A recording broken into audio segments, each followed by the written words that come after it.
les troupes de singes se nourrissent de fleurs et de fruits.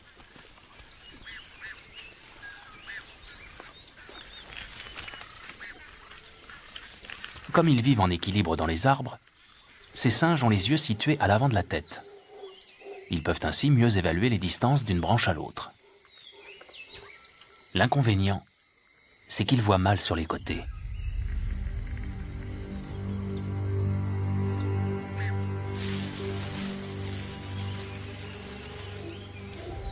La harpie féroce a des serres d'une dizaine de centimètres et une envergure de 2 mètres.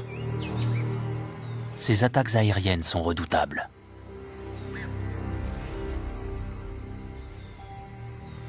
Caché sous la canopée, un singe est hors d'atteinte.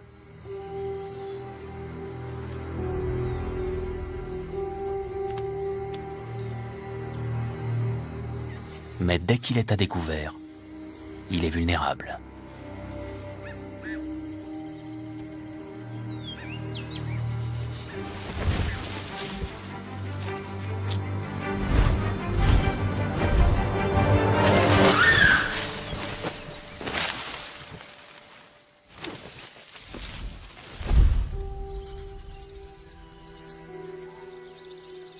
La harpie peut soulever une proie aussi lourde qu'un singe.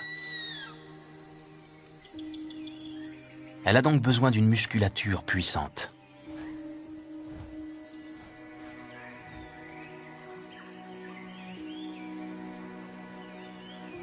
L'éducation des petits est très exigeante.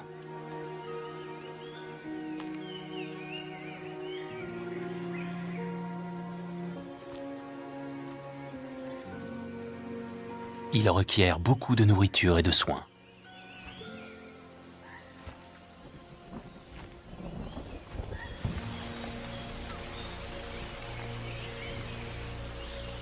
Les parents les ravitaillent pendant 2 ans.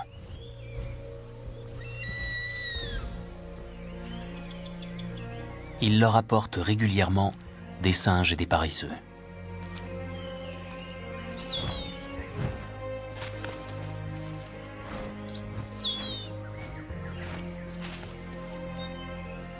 À 1 an, les jeunes harpies sont loin d'avoir terminé leur croissance.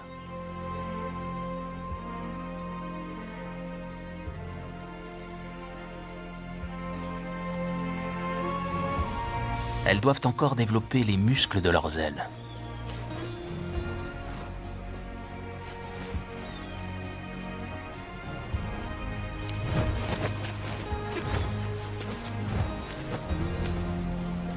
Il leur faut aussi apprendre l'art des embuscades aériennes.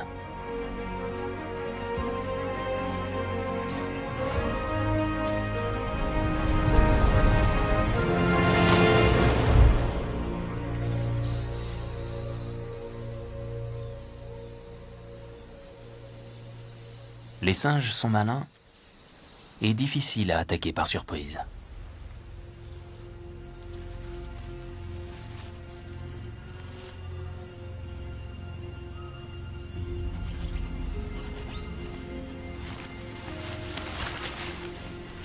La petite harpie s'exerce sur une cible en apparence facile.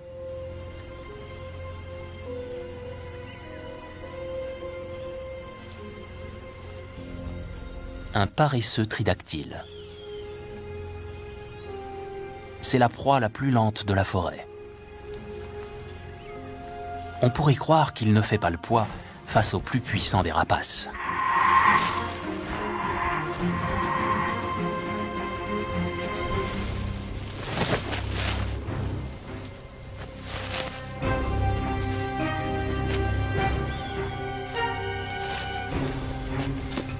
Pourtant, même un paresseux peut riposter.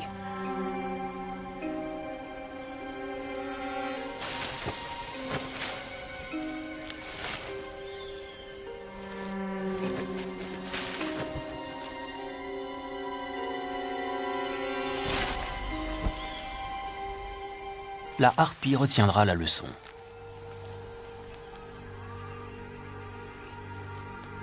Le succès n'est jamais garanti.